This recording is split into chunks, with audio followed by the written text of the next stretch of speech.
The monster that took my daddy away has many different faces and we're not the first family to meet it. Hey there? Reddit, I'm writing this here because I don't know where else to vent my frustration and let it all out. My name is Charlotte. I'm 15 years old and I think I am in trouble. I am hiding in the basement while typing this, hoping to escape the fury of the monster upstairs. I'm really scared and my daddy doesn't believe me. He never believes me when I tell him that what he did is wrong. He has changed a lot in this past year and he had help with that.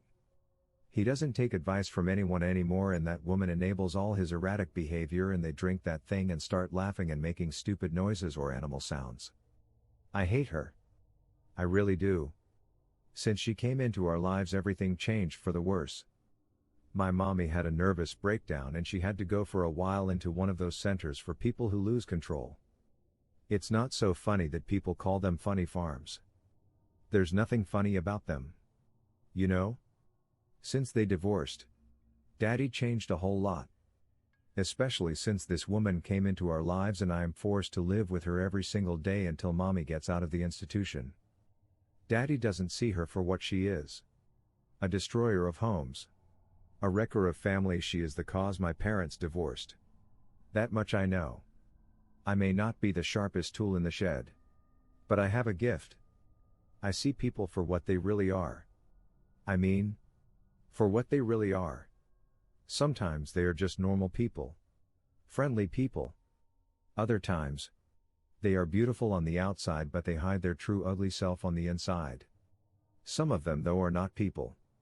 They are monsters hiding in a skin suit. Mimicking a normal person. Taking over their host and manipulating others to do their bidding. Such is the case with this woman my daddy brought home. She is evil and she scares me a lot.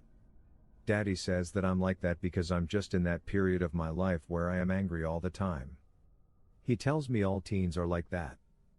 Angry at their parents, teachers, and society in general. I'm not like that. I swear. I just hate that woman who took my daddy away from me and my mommy. That vile, twisted and wretched monster. I'll make her go away tonight. Yes. I will. Daddy says that he and Mommy didn't get the divorce because of the woman. But because they didn't get along anymore. The flame was gone. He says. That's a lie. I know it for sure. They know each other from work and that's how it all started. I'm not stupid. I can see and sense things. I remember that when I first saw her true self. I gasped for air and froze. Standing still like a statue. Trembling with fear I saw her disgusting face and it scared me a lot. She gently touched my face with her finger and asked me if everything was all right, to which I nodded. She grinned and ruffled my hair like I was some sort of pet. Sorry for the bad language. But I peeping hate that by peep. The reason I am hiding here is that I dropped a plate and it smashed into a million bits on the kitchen floor. I was trying to help the monster do the dishes. But at the moment the plate broke. She jumped and she started yelling at me. Calling me all kinds of names. Bad names that I don't to repeat here. She lost control for a moment and that's when I saw her true face again. She's just an evil old witch who feeds and prey on weak people like my dad. She pulled a knife and pointed it at me. Then she said that I shouldn't mention the incident to Daddy because it will only get worse and on top of that he won't believe it. So it was pointless. You see, I didn't tell you yet but Daddy has some sort of purple cloud hanging above his head whenever they are together. I think he's been hexed and that's why he can't think straight anymore. But I know that if I can make the woman go away or kill her, I'll have my daddy back with my mommy in no time. She put a love curse on him and now he can only think about her and not anyone else. The following part is very hard to write. But I'll give it a try. After the knife incident, I tried running away but she kept me in place. Then the kitchen changed to something else. A different world filled with blackness. Where the winds were howling in a million different tones and where I heard the cries and screams of people trapped in there. I started crying and yelling and I called for my mommy. My voice echoing through the darkness. Then I heard her say that no one is going to save me and I saw my mommy in chains at that institution. It was horrible and I was beyond scared out of my mind. Then I heard beasts howling in the distance and I thought they were coming to get me and I screamed and I couldn't get out of that evil place. The monster witch woman grabbed my arms, bruising them in the process. This is the place for naughty children like you. If you misbehave again, this is where you'll end up. The beasts were coming ever closer and her grip on my arm was tightening that I thought she would break it. That's when I screamed again and white light came out of my mouth and eyes, blasting the witch away. Hurting her I guess, and then I woke up here in the basement. It's like someone or something took care of me and instructed me with a plan.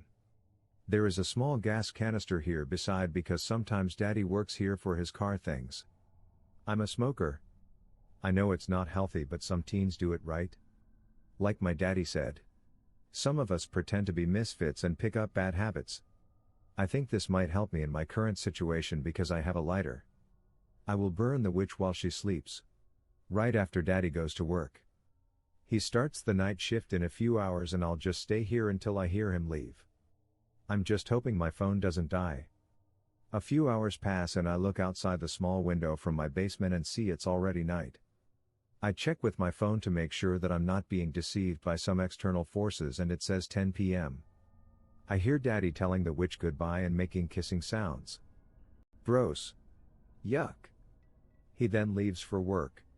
The front door of the house closing shut behind him. My heart starts beating like crazy inside my chest and sweat is coming down my temples. I've never been more afraid than right now in my entire life. The bi-peep witch is sleeping. I can hear her snoring echoing throughout the house. Good for me. The gas canister is very small and that makes it easier for me to carry it. I make sure to check the lighter still has gas of its own and it does. Phew. All good so far. I slowly open the door to the basement and remove my shoes so I don't make any unwanted noises. I go upstairs and slowly listen to the witch's snoring. She seems to talk gibberish in her sleep. Holy hell. I am scared and my hands are sweaty and shaking. I slowly turn the doorknob, making sure I don't make a sound. I enter the room and see her. She sleeps in her true form. This evil witch. She's a monster that needs to be killed. Right here and now. I douse her in gasoline and she jumps out of bed, screaming and kicking, demanding to know what the hell is going on. The bedsheet sticks on her skin, and she can't seem to free her hands. What are you doing? You crazy child? She screams, her eyes bulging in disbelief. I'm just lighting a cigarette. You evil peeping monster. I tell her. Grinning. I struck the lighter and throw it on the witch. The flames engulf her body and she's screaming and kicking and I'm scared speechless as she tries to come and catch me, but I run outside of the room.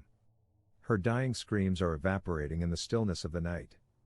I'm crying tears of joy, still not knowing how I managed to pull that off. She's giving her final breath and I go back to see just a pile of gray and black ash. I put it in a metal box and bury it in my garden outside. I don't know how I didn't burn down the house. The only things that burned were the bedsheet and the witch. You're one of us now. The ones who serve the light. You are so brave and strong. I hear a voice telling me. I just shrug it off, saying okay and thanking the voice for their help. The bruise from earlier still hurts, but it will heal soon. Now I just wait for my daddy to come home and I can't wait for mommy to get out of the hospital. I will never forget this experience and I will do anything necessary to protect my family. After all, I'm a witch too now, aren't I? TCC. Leave a like and a comment if you liked the video. Check out more Reddit related video, I am posting them daily. Subscribe to see more Reddit content.